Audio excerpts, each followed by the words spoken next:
Nanti tak cross check sama Kaisang ya. Betul. Oke. Pembakaran hutan ya. Ya, Dan apa? Laporan dugaan tindakan pencucian uang TPPU. Oke, ya wis. Dugaan KKN relasi bisnis anak bayi Sinda. Memang nggak ngecek seperti apa di belakangnya ternyata ada pembakaran dan itu belum tahu. Untuk masalah track recordnya ya tanya Kaisang. Tapi Mas sendiri sudah mendengar ada kabar pemberitahuan dilaporkan ini, Mas? Belum ada pemberitahuan juga, Mas. Belum ada pemberitahuan juga. Pun siap kalau misalnya harus dicek oleh KPK ya, Mas? Ya, cek aja. Cek aja. Ketika ada nantinya panggilan untuk ini akan datang. Ya cek aja. Kalau ada yang salah ya silakan dipanggil. Salah ya apa ya dibuktikan. Loh itu. Atur nuhun, Mas. Makasih. Mas tadi Coba cross check ke Kaisang. Ini sudah dapat informasi aja. Ini kan Aku udah terjadi mau pada soalnya. terjadi pada 2019 setelah anak presiden membuat perusahaan gabungan dengan petinggi perusahaan PTSM. Ya, takon PTSM. Ini laporan dari UPDLA pada tahun 2015 perusahaan besar bernama PTSM yang sudah menjadi tersangka pembakaran hutan. Ya, takon Kaisang gue, saya baru tahu. Dilaporkan aja enggak apa-apa. Saya salahnya apa ya lapor ke wae buktinya apa Ini tapi 2019 masih ini ya, Mas ya. hari ini Penjenengan masih laporannya. ya wis.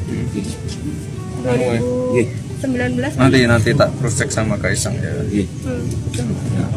Oke. Pembakaran hutan ya. Ya, Dan apa? Laporan dugaan tindakan pencucian uang TPPU. Oke, ya wis. Dugaan KKN relasi bisnis anak bayi Sinda dengan grup bisnis yang diduga terlibat pembakaran. Oke. Sudah dilaporkan aja kalau ada yang salah. Dibuktikan aja. Makasih.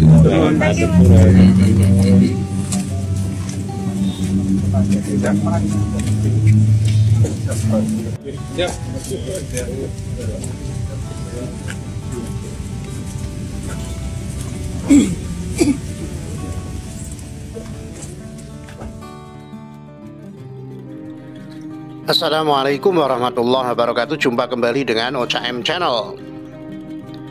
Dilaporkan ke KPK terkait dugaan KKN Gibran, buktikan saja. Respon KPK soal dosen UNJ laporkan dugaan KKN Gibran Kaisang. Dosen UNJ pelapor Gibran Kaisang ke KPK tepis tudingan politis. Newsdetik.com. Wali Kota Solo Gibran Raka Buming Raka dan adiknya Kaisang Pangarep dilaporkan ke Komisi Pemberantasan Korupsi atau KPK oleh dosen Universitas Negeri Jakarta atau UNJ yang juga aktivis 98, Obedillah Badrun. Apa tanggapan Gibran? Untuk diketahui, laporan ini mengenai tindak pidana korupsi dan atau tindak pidana pencucian uang atau TPPU. Kasus ini berhubungan dengan dugaan KKN realisasi bisnis Gibran dan Kaisang dengan grup bisnis yang diduga terlibat pembakaran hutan. Ditemui di markas Korem 074 Waras Tratama, Gibran mengaku belum mengetahui kabar tersebut. Dia mengatakan akan mengecek kabar itu ke Kaisang. Apa kesalahannya? Korupsi apa? Kebakaran hutan? Nanti tanya Kaisang, kata Gibran kepada wartawan Senin 10 Januari. Namun demikian, Gibran mengaku siap jika harus diperiksa KPK. Namun hingga sekarang dia masih belum menerima pemberitahuan apapun dari KPK. Silakan dilaporkan, kalau salah ya kami siap diperiksa. Masalah track record, tanya Kaisang. Belum ada pemberitahuan, ujar dia. Gibran juga mempersilahkan pelapor untuk menunjukkan bukti-buktinya. Putra sulung Presiden Joko Widodo itu sekali lagi menegaskan dirinya siap diperiksa KPK. Cek saja. Kalau ada yang salah dipanggil, salahnya apa ya dibuktikan saja, pungkasnya. Diberitakan sebelumnya dua putra Presiden Joko Widodo atau Jokowi yaitu Gibran Raka Buming Raka dan Kaisang Pangarep dilaporkan ke KPK oleh Obedillah Badrun. Laporan itu diklaim berkaitan dengan dugaan korupsi, kolusi dan nepotisme atau KKN terhadap relasi bisnis Gibran dan Kaisang dengan grup bisnis yang diduga terlibat pembakaran hutan. Jadi laporan ini terkait dengan dugaan tindak pidana korupsi dan atau tindak pidana pencucian uang terkait dengan dugaan KKN, relasi bisnis anak presiden dengan grup bisnis yang diduga terlibat pembakaran hutan. Ucap Ubedillah di KPK, Jalan Kuningan, Persada, Jakarta Selatan, Senin 10 Januari. Ubedillah mengaku telah menyampaikan laporannya ini ke unit pengaduan masyarakat di KPK. Dia turut menunjukkan tanda terima laporan itu yang tertanggal 10 Januari 2022. Nama Ubedillah sendiri tertulis dalam laporan itu sebagai dosen di Universitas Negeri Jakarta atau UNJ. Ubedillah turut menyertakan dokumen yang memaparkan dugaan itu. Dia menghubungkan tentang adanya perusahaan PT BMH yang dimiliki grup bisnis PT SM terjerat kasus kebakaran hutan, tetapi kasusnya tidak jelas penanganannya. Lantas di sisi lain, grup bisnis itu disebut Ubedillah mengucurkan investasi ke perusahaan yang dimiliki Kaisang dan Gibran. Ubedillah pun mengaitkan antara urusan bisnis itu dengan perkara perusahaan yang pengusutannya hukumnya tidak jelas karena adanya konflik kepentingan atau konflik of interest. Selain itu, dia juga mengaitkan dengan sosok yang berkaitan dengan grup bisnis itu yang menjadi duta besar RI. Itu dugaan KKN yang sangat jelas saya kira yang bisa dibaca oleh publik. Karena nggak mungkin perusahaan baru anak presiden mendapat suntikan dana penyertaan modal dari perusahaan-perusahaan yang juga itu dengan PT SM 2 kali diberikan kucuran dana. Angkanya kurang lebih 99,3 miliar rupiah dalam waktu dekat, ucap Ubedillah.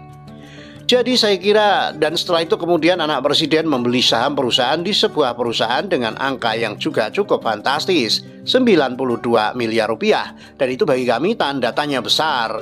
Apakah seorang anak muda yang baru mendirikan sebuah perusahaan dengan mudah mendapatkan penyertaan modal dengan angka cukup pantas kalau dia bukan anak presiden? Saya kira itu kita untuk dan meminta kepada KPK untuk menyelidiki dan meminta kepada KPK agar menjadi terang benderang.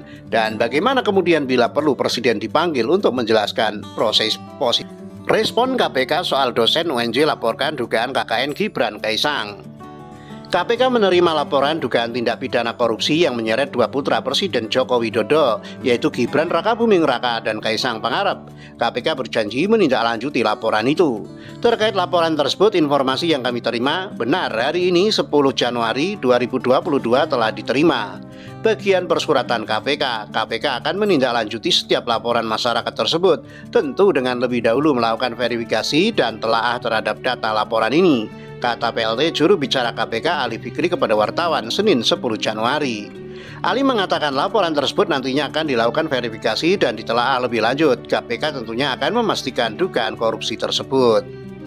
Verifikasi untuk menghasilkan rekomendasi apakah aduan tersebut layak untuk ditindaklanjuti dengan proses telaah atau diarsipkan, kata Ali. Proses verifikasi dan telaah penting sebagai pintu awal apakah pokok aduan tersebut sesuai undang-undang yang berlaku, termasuk ranah tindak pidana korupsi dan menjadi kewenangan KPK atau tidak, sambungnya. Lalu Ali menyebutkan jika aduan tersebut masuk ke ranah KPK, pihaknya akan menindaklanjuti sesuai dengan ketentuan hukum yang berlaku. Menurut Ali, adanya aduan dari masyarakat itu merupakan suatu cerminan bahwa KPK dan masyarakat bersinergi dalam upaya pemberantasan korupsi. Apabila aduan tersebut menjadi kewenangan KPK, tentu akan ditindaklanjuti sesuai ketentuan hukum yang berlaku. Pengaduan masyarakat menjadi salah satu simpul kolaborasi KPK dengan publik dalam upaya pemberantasan korupsi, kata Ali. Ali mengatakan KPK akan menelusuri dan mengumpulkan keterangan. Hal itu dilakukan, kata Ali, untuk melengkapi aduan yang dilaporkan. KPK juga secara proaktif akan menelusuri dan melakukan pengumpulan berbagai keterangan dan informasi tambahan untuk melengkapi aduan yang dilaporkan, ungkapnya. Pelapor Gibran dan Kaisang adalah seorang dosen UNJ bernama Ubedillah Badrun. Dia mengatakan laporannya terkait dengan bisnis Gibran Kaisang.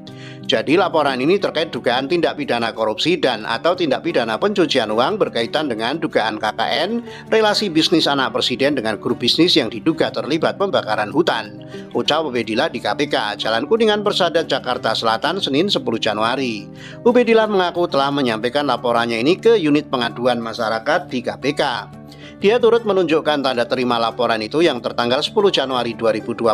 Nama Ubedillah sendiri tertulis dalam laporan itu sebagai dosen di Universitas Negeri Jakarta atau UNJ. Dosen UNJ pelapor Gibran Kaisang ke KPK tepis tudingan politis. Dosen UNJ Ubedillah Badrun yang melaporkan dua anak putra Presiden Joko Widodo Gibran Rakabuming Raka dan Kaisang Pangarep ke KPK dituduh politis oleh PDIP. Ubedillah berharap KPK tak pandang bulu untuk memeriksa Gibran dan Kaisang. KPK harus menegakkan hukum agar jangan tajam ke bawah, tumpul ke atas. Jadi harus tidak pandang bulu yang memanggil anak-anaknya presiden itu, termasuk juga anaknya PTSM itu, kata Ubedillah kepada Detikom Senin 10 Januari. Ubedillah mengaku telah menyampaikan laporannya ini ke unit pengaduan masyarakat di KPK. Dia turut menunjukkan tanda terima laporan itu yang tertanggal 10 Januari 2022. Laporan itu diklaim berkaitan dengan dugaan korupsi, kolusi, dan nepotisme atau KKN terhadap relasi bisnis Gibran dan Kaisang dengan grup bisnis yang diduga terlibat pembakaran hutan. Ubedillah mengatakan dia telah menyerahkan bukti berdasarkan pemberitaan dan dokumen perusahaan. Dia mengatakan anak dari PT SM terjerat kasus kebakaran hutan. Jadi pertama ya, kalau bukti-bukti pemberian dana dari Ventura itu kan ada di dalam berita. Jadi perusahaan patungan bertiga ini dikasih 2 kali. Itu ada data beritanya. Kemudian perusahaan-perusahaan yang jadi tersangka juga ada data beritanya, karena kan juga udah putusan itu inkrah dan di Mahkamah Agung. Jadi terbukti memang dia salah perusahaan ini katanya. Kemudian bukti-bukti perusahaannya, dokumen-dokumen perusahaan yang diakses dengan syarat-syarat tertentu ya. Harus advokat yang melakukan itu, dan itu ada dokumen-dokumen perusahaan yang kita sertakan di situ ke KPK juga. Jadi ada bukti-bukti tentang perusahaan itu dan seterusnya. Itu udah kami sampaikan ke KPK tambahnya. Lebih lanjut, Ubedillah berharap KPK dapat menuntaskan dugaan korupsi ini. Dia menyebut praktek-praktek seperti ini seharusnya tidak ada lagi di Indonesia guna bebas dari korupsi. Saya berharap KPK menjalankan fungsinya dengan baik untuk meneruskan dugaan ini dengan tahapan penyidikan biar terang benderang. Karena ini kan dugaan mengarah seperti itu. Ini mesti diungkap dengan sebenar-benarnya agar bangsa ini berhenti praktek-praktek semacam itu, ujarnya. Bangsa ini nggak akan maju kalau praktek korupsi atau KKN terus terjadi. Itu yang membuat saya melaporkan, sambungnya. Sebelumnya PDIP buka suara soal pelaporan terhadap 2 putra Presiden Jokowi, Gibran Rakabuming dan Kaisang Pangarep ke KPK atas dugaan tindak pidana korupsi dan pencucian uang atau TPPU. PDIP tak yakin Gibran dan Kaisang terlibat. Kita ketahui Pak Jokowi dari wali kota, gubernur hingga presiden dan anaknya tidak pernah tersangkut dalam urusan korupsi. Jadi kami tidak khawatir Gibran dan Kaisang terlibat dalam tindak pidana itu, kata anggota PDIP bidang hukum Trimedia Panjaitan kepada wartawan Senin 10 Januari. Trimedia menegaskan Jokowi tidak pernah terlibat urusan korupsi. Dia menyebut kecil kemungkinan jika keluarga Jokowi terlibat urusan korupsi. Like father, like son. Jadi bapaknya yang kita lihat. Pak Jokowi seriusnya urusi negara sampai mukanya terlihat lebih tua dari usianya. Jadi sangat kecil kemungkinan, ucapnya. Soal laporan Gibran Kaisang ke KPK, Ubedillah turut menyertakan dokumen yang memaparkan dugaan itu. Dia menghubungkan tentang adanya perusahaan PT BMH yang dimiliki grup bisnis PTSM terjerat kasus kebakaran hutan, tetapi kasusnya tidak jelas penanganannya. Lantas di sisi lain, grup bisnis itu disebut Ubedillah mengucurkan investasi ke perusahaan yang dimiliki Kaisang dan Gibran. Ubedillah pun mengaitkan antara urusan bisnis itu dengan perkara perusahaan yang pengusutan hukumnya tidak jelas karena adanya konflik kepentingan atau konflik of interest. Selain itu, dia mengaitkan dengan sosok yang berkaitan dengan grup bisnis itu yang menjadi duta besar RI. Itu dugaan KKN yang sangat jelas saya kira, yang bisa dibaca oleh publik. Karena nggak mungkin perusahaan baru anak presiden mendapat suntikan dana penyertaan modal dari perusahaan-perusahaan yang juga itu dengan PTSM 2 kali diberikan kucuran dana. Angkanya kurang lebih 99,3 miliar rupiah dalam waktu yang dekat, ucap Ubedillah. Jadi saya kira, dan setelah itu kemudian anak presiden membeli saham perusahaan di sebuah perusahaan dengan angka yang juga cukup fantastik, 92 miliar rupiah, dan itu bagi kami tanda tanya besar. Apakah seorang anak muda yang baru mendirikan sebuah perusahaan dengan mudah mendapatkan penyertaan modal dengan angka cukup pantas? Kalau dia bukan anak presiden, saya kira itu kita meminta kepada KPK untuk menyelidiki dan meminta kepada KPK agar menjadi terang benderang dan bagaimana kemudian bila perlu presiden dipanggil untuk menjelaskan posisi ini, imbuhnya. Demikian, wassalamualaikum warahmatullahi wabarakatuh.